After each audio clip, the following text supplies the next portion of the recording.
अगर हम हरियाणा की बात करें, वहां पर 2 वरिष्ठ अधिकारियों ने, एक तो एएसआई रहे साइबर सेल में, और दूसरे वहां के एक आईपीएस अधिकारी, उनकी भी जिन हालात में मृत्यु हुई है, उसमें भी कहीं ना कहीं भ्रष्टाचार का ही एंगल सामने आ रहा है। उस घटनाक्रम को आप कैसे देखते हैं?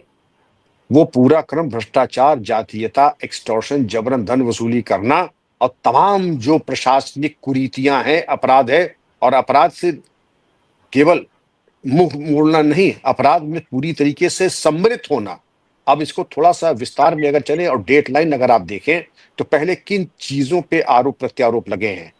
भ्रष्टाचार, जबरन धन वसूलना, जातीयता और पुलिस और अपराधियों का गठजोड़।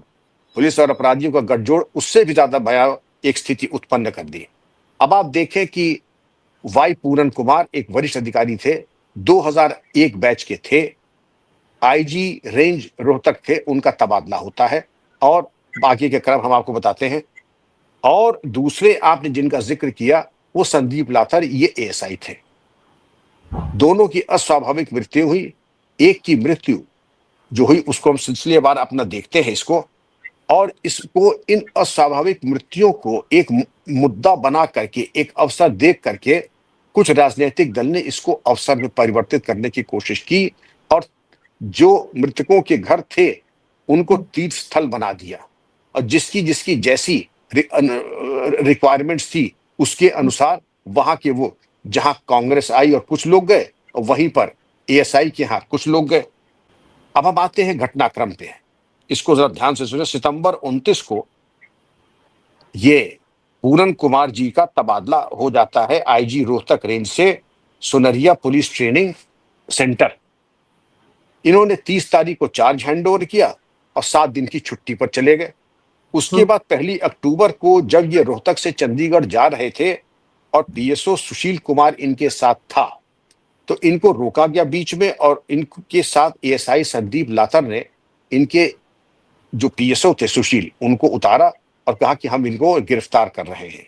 तो इस पे जाहिर है वाई पूरन कुमार जी ने पूछा कि भाई आप क्यों ले जा रहे हैं, कोई वारंट है आपका, कोई केस है? उनका अगला थोड़ा ऊंची आवाज में और असंयत भाषा में संदीप ने कहा कि अगला नंबर आपका। ये आरोप है, क्या सही है क्या गलत है ये तो कर विवेचना बताएगी। इस घटना के बाद जो कि और उल्लेखनीय है कि पूरन कुमार जी ने डीजीपी शत्रुजीत कपूर और नरेंद्र बिजरानिया एसपी रोहतक को कई फोन मिलाए, लेकिन दोनों ने फोन नहीं लिया। जबकि एडीजी नरेंद्र बिजरानिया के तो ब्रदर ऑफिसर थे और शत्रुजीत के तो कलीग थे, लेकिन फोन न उठाना किसी एडीजी का, यह भी चीज अस्वाभाविक है, अननेचुरल है और अमानवीय है और अनएक्सेप्टेबल है। मैं सब बातें कर रहा हूं, आपके 1000 मतभेद हो सकते हैं, लेकिन फोन न उठाने का क्या मतलब है? He is your brother officer, colleague. Narendra के सीनियर ऑफिसर थे और शत्रुजीत डीजीपी के कलीग थे, लेकिन रिस्पॉन्स न देना, बात न करना, इसका कोई औचित्य नहीं। अब अक्टूबर 6 पे आ जाए, एफआईआर हो जाती प्रिवेंशन ऑफ करप्शन एक्ट की, और इसके खिलाफ अब आरोप क्या था कि 2.5 लाख रुपए एक व्यवसायी से पर मंथ इनकी मांग थी, जो कि इनको मांग थी, और सुशील के जरिए, संदीप ने सुशील के जरिए ये रिश्वत जानी थी जो पीएसओ था। संदीप जो था, जो इन्वेस्टिगेटिंग टीम था, उसका साइबर एक्सपर्ट था, सारे कॉल डिटेल वगैरह उसके पास रहते थे। तो बड़ा महत्वपूर्ण व्यक्ति था मृतक इस इन्वेस्टिगेशन टीम का। और जब ये मामला आगे बढ़ा तो आप ये देखेंगे कि गवर्नमेंट की परमिशन को सरकमवेंट करने के लिए सुशील के खिलाफ मुकदमा लिखाया गया। अब पीसीए में वैसे तो कोई प्राविधान ऐसा नहीं कि अगर कोई आईएएस और आईपीएस ऑफिसर अगर इसमें वांछित हो तो किसी परमिशन की जरूरत नहीं है, सीधे गिरफ्तारी हो सकती है, जैसे सीबीआई ने भुल्लर की गिरफ्तारी की है, जिसके बारे में हम लोग डिस्कशन किया था।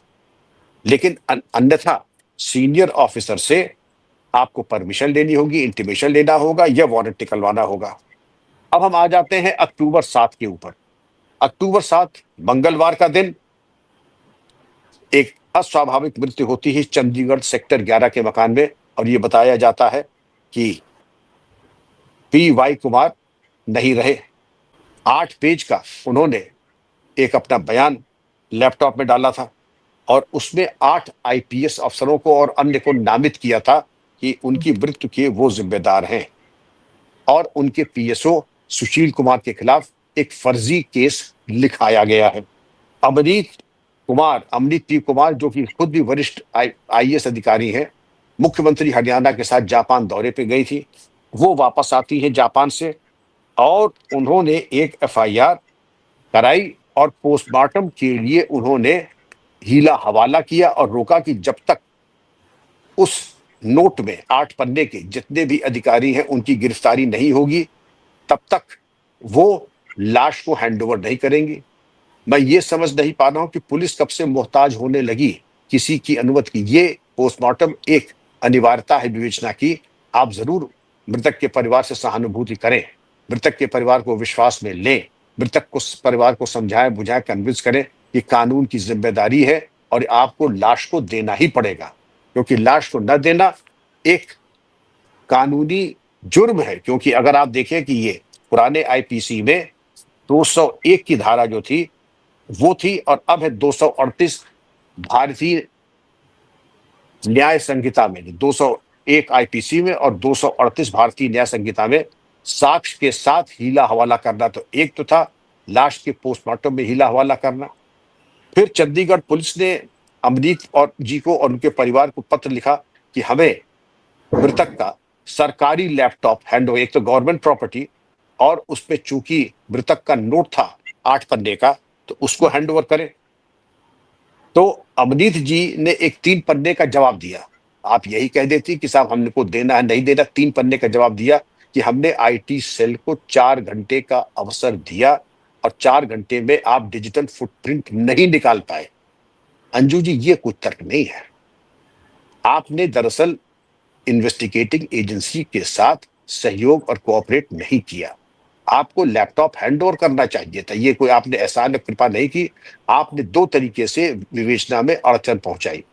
लाश को पोस्टमार्टम के लिए तत्काल हैंडओवर नहीं किया और लैपटॉप को तुरंत हैंडओवर नहीं किया। क्यों नहीं किया, अब इसका रीजन तो अमनीत खुद भी आईएएस अफसर हैं, मुझसे ज्यादा कानून जानती हैं। और साइबर फॉरेंसिक एग्जामिनेशन अगर आप समझती हैं कि नहीं हुआ, अब तो ये बात दूसरी है कि जो कुछ भी उसमें है वो साइबर और फॉरेंसिक वाले निकाल ही लेंगे, चाहे कुकी से निकाले चाहे हार्ड डिस्क से निकाले, लेकिन निकाल तो लेंगे ही। लेकिन जो विलंब हुआ, अक्टूबर 14 को संदीप की अस्वाभाविक मृत्यु होती है एक फार्म हाउस पे जो कि रोहतक पानीपत रोड के ऊपर है। अस्वाभाविक मृत्यु के बारे में परिदृश्य में यह है कि 3 पन्ने का हाथ से लिखा हुआ एक नोट है और एक वीडियो क्लिप भी है जिसमें विस्तार पूर्वक विभिन्न लोगों के ऊपर गंभीर आरोप लगाए गए हैं, भ्रष्टाचार के, रिश्वत मांगने के और महिला अधिकारियों कर्मचारियों के गंभीर यौन शोषण के। आप समझ रही हैं? तो ये आरोप प्रत्यारोप लगे और उन्होंने ये भी आरोप लगाया कि पूरन कुमार जी की धर्मपत्नी अमनप्रीत, जिनके बारे में हम लोगों ने डिस्कस किया, जो कि वरिष्ठ आईएएस अधिकारी हैं, उनके बारे में भी भ्रष्टाचार के आरोप लगाए। और उसने ये भी कहा कि पूरन कुमार जी ने की अस्वाभाविक मृत्यु उनको भ्रष्टाचार और भ्रष्टाचार को छुपाने और उसके भय और के कारण उनके द्वारा ये अस्वाभाविक मृत्यु हुई है, इसका और कोई कारण नहीं है। लेकिन उन्होंने ये भी आरोप लगाया कि उन्होंने सिस्टम को इतना ज्यादा तोड़ मरोड़ करके कर दिया, अपने दोस्तों अहबाबों को वांछित और वरिष्ठ पदों पर बैठाया जिससे कि मनमाने तरीके से वो मनोवांछित परिणाम उनको उपलब्ध हो जाता था।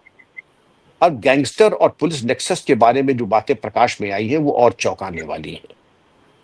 एएसआई ने यह भी आरोप लगाया कि पूरन कुमार जी ने 50 करोड़ की रिश्वत की मांग की थी राव इंद्रजीत से। राव इंद्रजीत कौन है? एक जेम्स म्यूजिक नाम की कंपनी है, उसके मालिक हैं जेम्स, और अभी भगे हुए हैं और अमेरिका में भूमिगत हैं।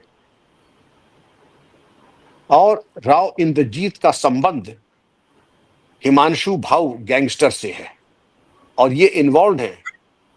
एक फाइनेंसर है मंजीत, उसकी हत्या में, एल्विश यादव के घर पे फायरिंग में, और इसके अलावा राव इंद्रजीत इसमें भी इन्वॉल्व हैं। एक सिंगर है फाजिलपुरी, उसके ऊपर आक्रमण के ऊपर। तो फाजिलपुरी के ऊपर तो आप समझ बड़ी लंबी फहरिस्त थी और उससे ये इनका आरोप था मृतक संदीप का कि इनसे 50 करोड़ की रिश्वत मांगी जा रही थी एक मर्डर केस में। ये जो मर्डर है आपका मंजीत, जो फाइनेंसर था रोहतक का, इसके मर्डर को लेकर के तमाम ये था। अब इन सब चीजों के मद्देनजर मैंने जी। आपसे बताया कि आरोप प्रत्यारोप। अब सवाल ये उठता है कि क्या ये चीजें हो कैसे गई? परिवार में भी अगर अनुशासन न हो तो आप पूछेंगे आखिर परिवार में अनुशासन क्यों नहीं है? एक स्टेट पुलिस के अंदर ये आरोप प्रत्यारोप, जूतम पैजार जम के एक दूसरे के ऊपर आरोप, अस्वाभाविक मृत्युएं, डीजी को छुट्टी पे भेजा जा रहा है, एसपी को हटाया जा रहा है, इस तरीके के आरोप प्रत्यारोप चल रहे हैं। तो ये दिखा रहा है कि बहुत ही जबरदस्त फॉल्ट लाइंस पूरे सिस्टम में है और अनुशासन और नियंत्रण की घोर कमी है। पुलिस का सिस्टम इंटरनल बैलेंस पे चलता है और एक सैनिक सम्मेलन की प्रक्रिया होती, वो चाहे थाना हो, चाहे सर्कल हो, चाहे जिला हो, रेंज हो या आपका प्रांत हो। सैनिक सम्मेलन में सिपाही से लेकर के वरिष्ठतम स्तर के अधिकारी पूछा जाता है, आपकी जो भी व्यक्तिगत या सामूहिक समस्याएं हैं उसका ब्यौरा हमें दीजिए। आपको छुट्टी नहीं मिलती, जैसे ये भी आरोप था कि मेरे पिताजी रुग्ण थे, मुझे छुट्टी नहीं मिली, मैं जब छुट्टी मांगता था मुझे छुट्टी नहीं मिली, मुझे अमहत्वपूर्ण पदों पर किया। तो अगर सैनिक सम्मेलन होता है, वार्तालाप होता है, समस्याओं का निराकरण और निदान स्वस्थ और पारदर्शी तरीके से और मुनसिफाना तरीके से किया जाता है, न्यायोचित तरीके से किया जाता है, तो अंजू जी इसका निराकरण है। और बिल्कुल। तभी तो अब ये प्रक्रिया करीब करीब हो गई है समाप्त। क्यों? क्योंकि जब सैनिक सम्मेलन होता है तो आजकल उप निरीक्षक, कांस्टेबल, हेड कांस्टेबल, वो ऐसे नहीं कि उनके ऊपर अगर जुल्म हो तो वो चादर ओढ़ करके सिसकी लेते रहेंगे और आंसू बहाते रहेंगे। नहीं, वो सीधे कह देंगे कि श्रीमान जी, जो हम लोगों की बैरक के लिए एयर कंडीशनर आए थे वो आपके निवास पे लग चुके हैं, क्या इसका जवाब महोदय देंगे?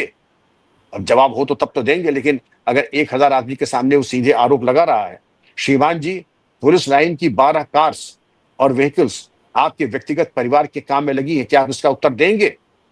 पहले अपना दामन साफ रखें, तब आपका साहस होगा आप सैनिक सम्मेलन कर सकें। लेकिन जब आपके दामन में 1000 छेद हो, काले धब्बे हो, आपके अंदर ये नैतिक साहस अंजू जी नहीं होगा कि आप सैनिक सम्मेलन कर सकें। परिणाम हम सबके आपके सामने है।